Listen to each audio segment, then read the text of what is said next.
DRV news के दर्शक देख रहे हैं। मैं रिपोर्टर कपिल देव खरवार, मेरे साथ कैमरामैन सुवेद जी।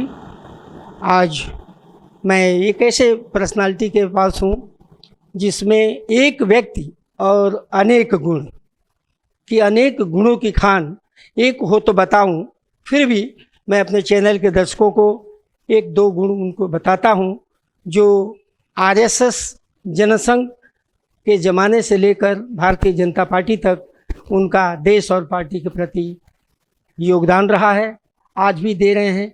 अब वो इस समय अपने आयु के 84 ईयर्स में प्रवेश उन्होंने कर लिया है, फिर भी सक्रिय हैं।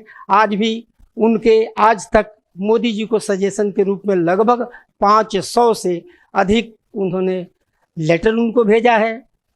मैं एक लेटर का परिवहन मंत्री नितिन गडकरी जी के पास पिछले साल मैं गया था उनके साथ मिलने के लिए दिल्ली में परिवहन मंत्रालय में, और उन्होंने कहा कि आपके सजेशन पर 70% हम काम कर रहे हैं।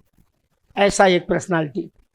उनका एक और भी अभूतपूर्व कार्य है कि जब वो जबलपुर में थे तब उन्होंने लाल कृष्ण आडवाणी और पूर्व प्रधानमंत्री भारत रत्न अटल बिहारी वाजपेयी जी की पहली सभा वहाँ उन्होंने जबलपुर में लगाने का काम किया था। दूसरी बड़ी एक उपलब्धि मैं कहूँगा कि जब इंदिरा गांधी इलाहाबाद हाई कोर्ट से हार गईं और फिर उन्होंने रेड पिटीशन दाखिल किया था राजनारायण ने, और उसका टाइप जो हुआ था उस समय हाथ से टाइप करने के लिए जबलपुर में वह विभूति ने जबलपुर में टाइप करके दिया और इलाहाबाद हाई कोर्ट में फाइल हुआ और इंदिरा गांधी हार गई। फिर दुनिया जानती है कि उनको सत्ता से जनता पार्टी आई देश में और सत्ता से बेदखल होना पड़ा था। इसके अलावा आज हर बच्चा शहर से गांव तक का PIL जानते हैं, लेकिन पहली बार अगर किसी ने मुंबई में अगर PIL दाखिल किया तो वह व्यक्ति जिसके पास मैं हूँ वह व्यक्ति है।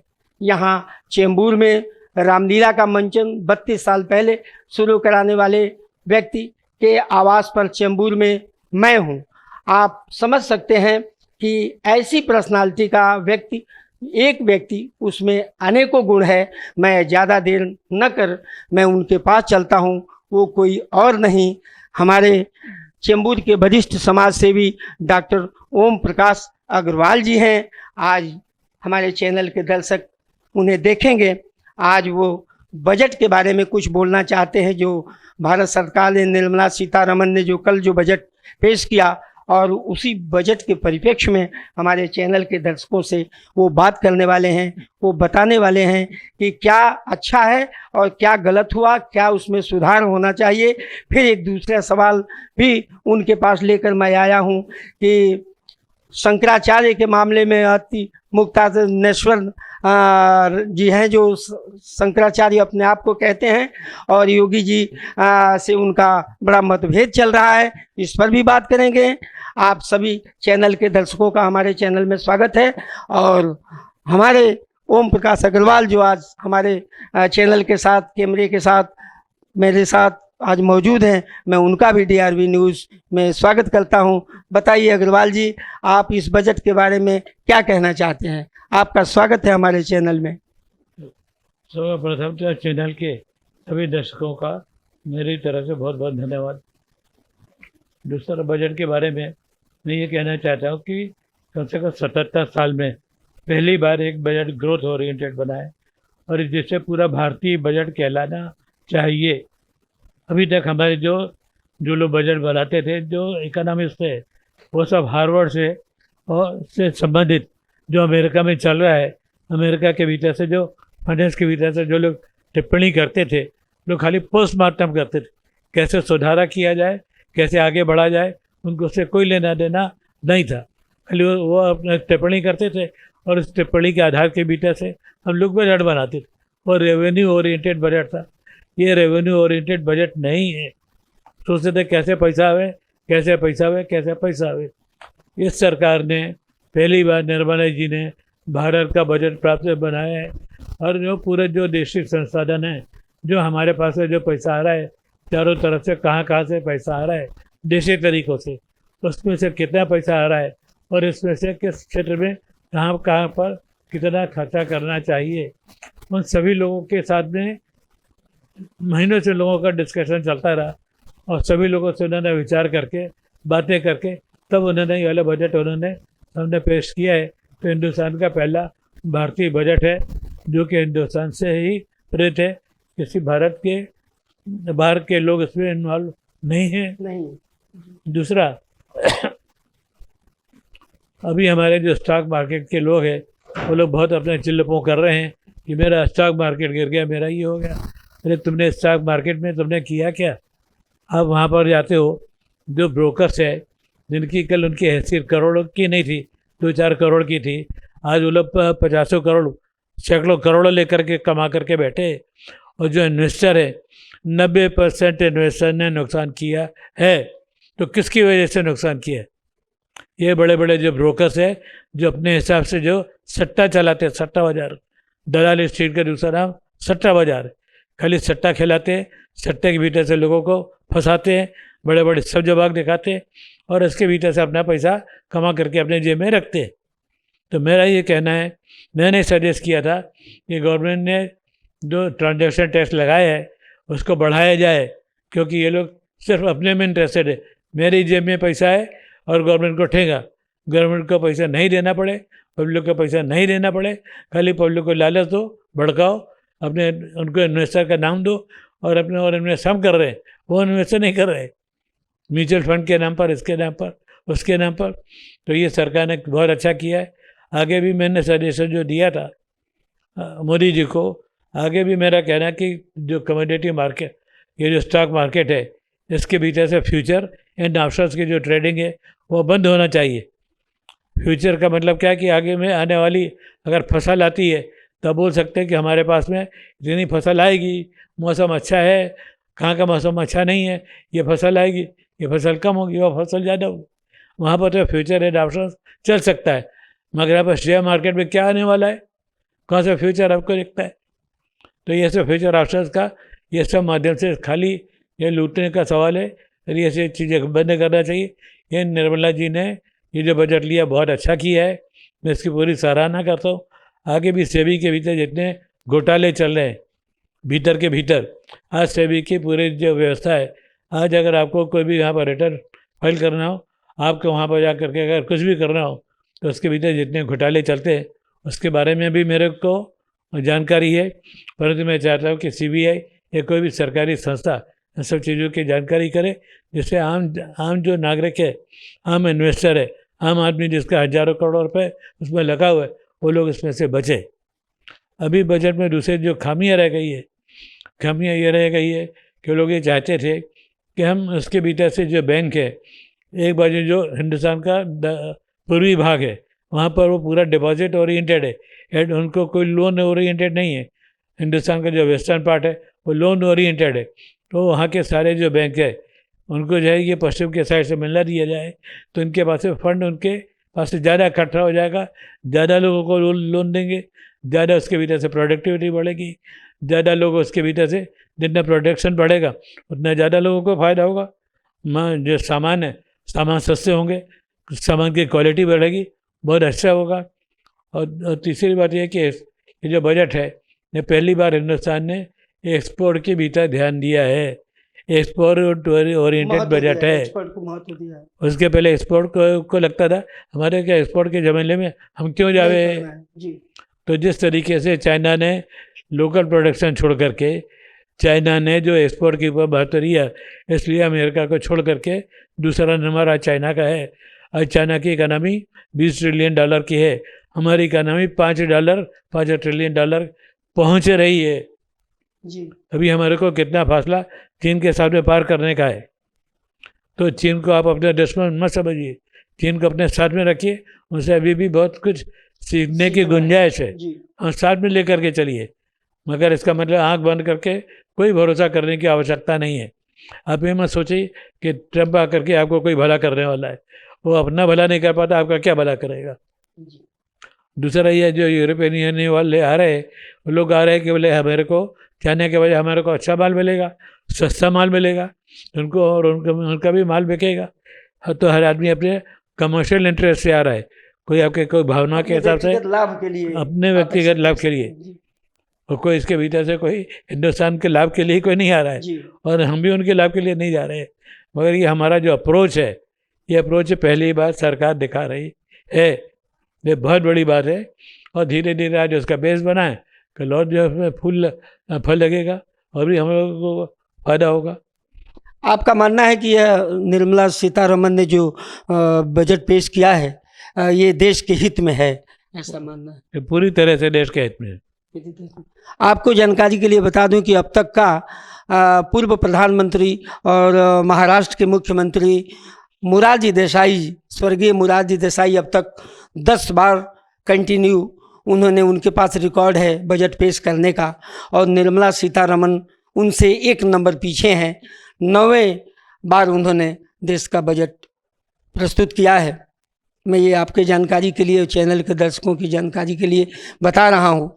एक विषय को थोड़ा सा और टर्न लेता हूँ मैं इस तरफ कि चूँकि बिल्कुल पत्र के द्वारा तो बिल्कुल मोदी जी से आप बिल्कुल मिले जुले हैं, ऐसा लग रहा है कि आपके हर विचार का वहाँ पत्र पहुंचता है और उनका जवाब भी आता है, और जो आपके दिए हुए सुझाव पर काम होता है उसका भी जवाब आपके पास आता है। मैं ये जानना चाहता हूँ थोड़े में कि अब तक का जो उनका कार्यकाल, प्रधानमंत्री का कार्यकाल गुजरा है, वो कैसा महसूस कर रहे हैं आप? किस तरह का उनका कार्यकाल रहा है? देश हित में किस तरह से उन्होंने काम किया है, ये थोड़े में बताइए हमारे चैनल के दर्शकों को। मोदी जी ने विगत 11 साल में जितना उन्होंने काम किया है, थ्रू आउट उन्होंने पॉजिटिव अप्रोच रखी, कहीं पर उन्होंने कोई नेगेटिव अप्रोच नहीं रखी है। और जो लोग व्यक्तिगत फ़ायदा उठा रहे थे, आज वो लोग ये चिल्ला रहे हैं कि मोदी जी ने हमारा व्यक्तिगत फ़ायदा नहीं होने दिया, ये देश का फ़ायदा कर रहा है। और जो लोग तो उन लोगों को देश से कोई मतलब नहीं था। मोरारजी देसाई ने जितने बजट पेश किए वो रेवेन्यू के लिए बजट पेश किए, उन्होंने देश के लिए तो नाम है क्योंकि वे वित्त मंत्री थे। मगर निर्मला ने जितने भी मोदी जी के गाड़ी से जो बजट आए, ये बजट देश के लिए आए, देश हित में ये जो बजट आप देते हैं जी।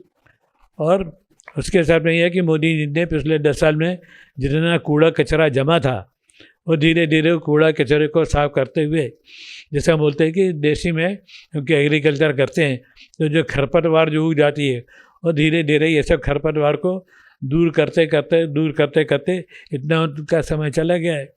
जिस तरीके से हम बोलते हैं कि एक अपने धान के खेत में उसके भीतर से अगर सुई गिर जाए तो वो सुई कहाँ है और ढूंढने के लिए जब तक आप पूरा कचरा नहीं निकालोगे तब तक वो सुई आपको नहीं मिलने वाली जी।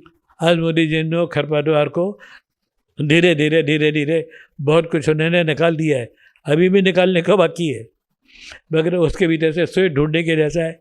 और सुई ढूंढने का काम मोदी जी कर रहे हैं, और मेरे ख्याल से थोड़े आने वाले समय में आज उनकी जो एनर्जी है, 50 साल की उम्र में आज जितने दौरे करते हैं, जितनी मेहनत करते हैं, जितने के जाते हैं, देश के लिए जाते हैं। मोदी जी ने कोई संपत्ति अपने नाम पर बनाकर व्यक्तिगत नहीं बनाई, उन्होंने अपना संपत्ति स्विट्जरलैंड के नाम पर, स्विट्जरलैंड में जमा नहीं है, न्यूयॉर्क में जमा नहीं है, मलेशिया में जमा नहीं है, सिंगापुर में जमा नहीं है।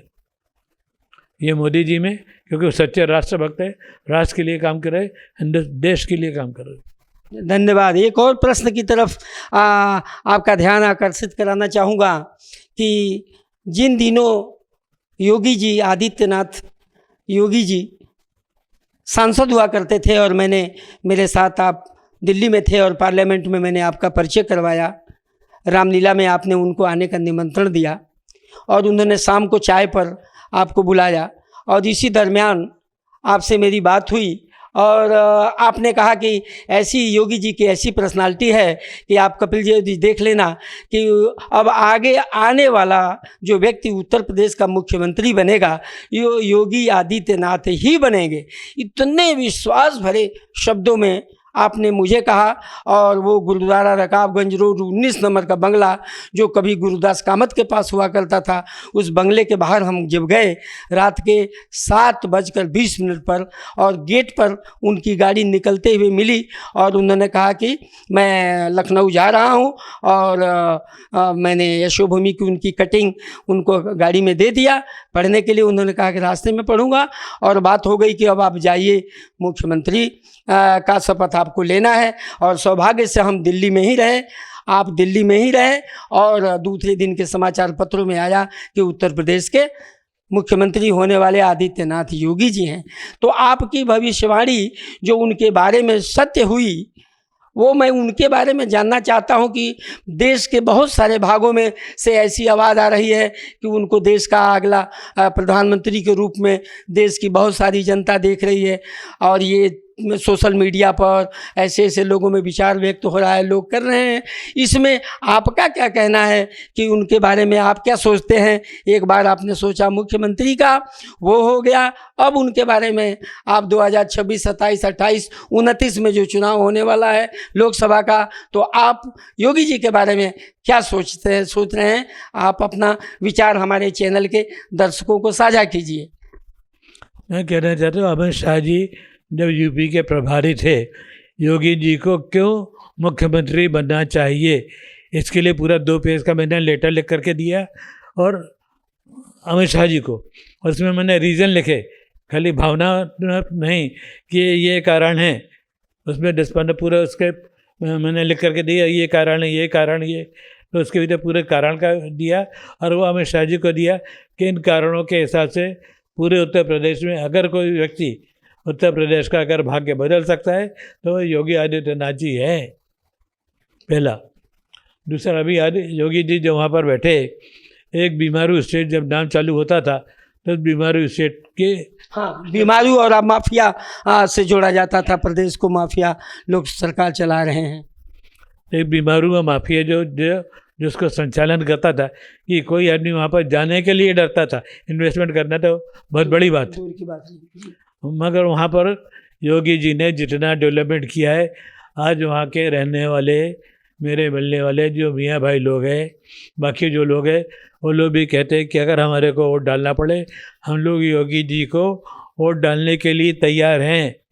मगर हमारे सामने कुछ ऐसी परिस्थितियाँ पैदा कर दी जाती है कि हम लोग चाहते हुए भी योगी जी को, हम लोग बीजेपी को वोट नहीं दे पा रहे हैं।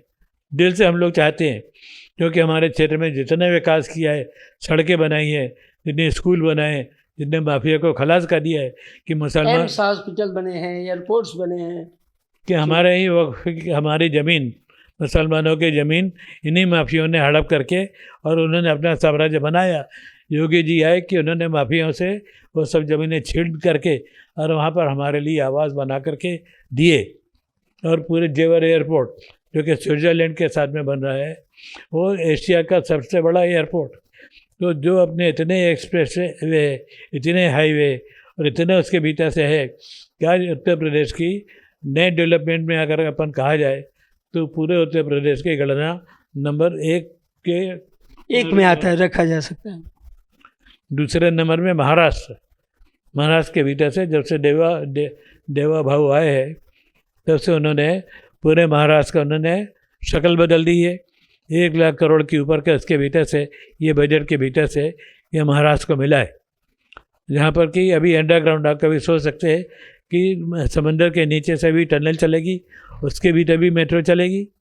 अरे सड़क रोड में तो चला नहीं पाते हो, उन्हें तो समंदर के भीतर से चला, समुद्र के नीचे से चल रहा है, टनल जो चल रहे हैं।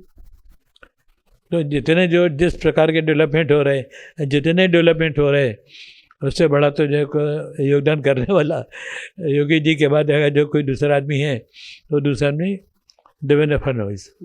इस बारे में क्या कहेंगे? उत्तर प्रदेश में एक जैसा कहने का आदि शंकराचार्य अपने आप को घोषित कर रहे हैं और योगी जी से टकराव आ रहा है। योगी जी कह रहे हैं कि नहीं, आप प्रमाण दीजिए कि आप कैसे शंकराचार्य बन गए। तो आपका क्या इसमें मानना है कि रास्ते चलते हुए आदमी, किसी न किसी मंदिर का आदमी, और अपने आप को बैठे बैठे पीठ पर बैठे बैठे कह दे कि मैं आदि शंकराचार्य हूँ, तो कहाँ तक मान्य है, कहाँ तक इस बारे में क्या आप सोचते हैं? मेरा ये कहना है कि हमारे यहाँ बहुत सारे मंदिर हैं जहाँ पर जब तक भगवान की इच्छा नहीं होती है तब तक आप मंदिर में आप प्रवेश भी नहीं कर सकते और आपको दर्शन भी नहीं होंगे। मंदिर में अगर आप प्रवेश करेंगे, अगर आपको दर्शन भगवान चाहेंगे तो आपको भगवान के दर्शन होंगे, नहीं तो आपको दर्शन नहीं होंगे।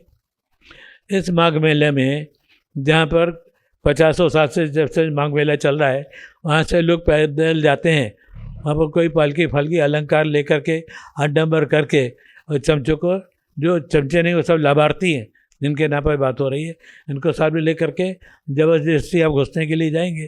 तो आज अभी मेरे को स्नान नहीं मिला, अरे नहीं मिला तो क्या करें भैया, मंदिरों में जाते, भगवान नहीं चाहते कि आपको दर्शन देवे। तो उसी तरीके से गंगा मैया ने सोच लिया कि भैया यहाँ आपको नहाने नहीं देना है। कि यहाँ पर लाखों लोग आए, वो लोग अपने पाप धो करके जाते हैं, मगर आपके पाप इतने ज़्यादा है कि अगर आपने स्नान कर लिया तो बोले भैया मैं कहाँ से दूँगी भाई, इतने लोगों को तो मैंने पाप धो दिए, मगर आपके पाप जो है उसको धोने में मैं भी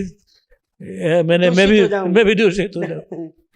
इसलिए उन्होंने दर्शन नहीं दिए, इसलिए आपको स्नान करने का मौका नहीं मिला जी। तो उसमें कौन सी बात है।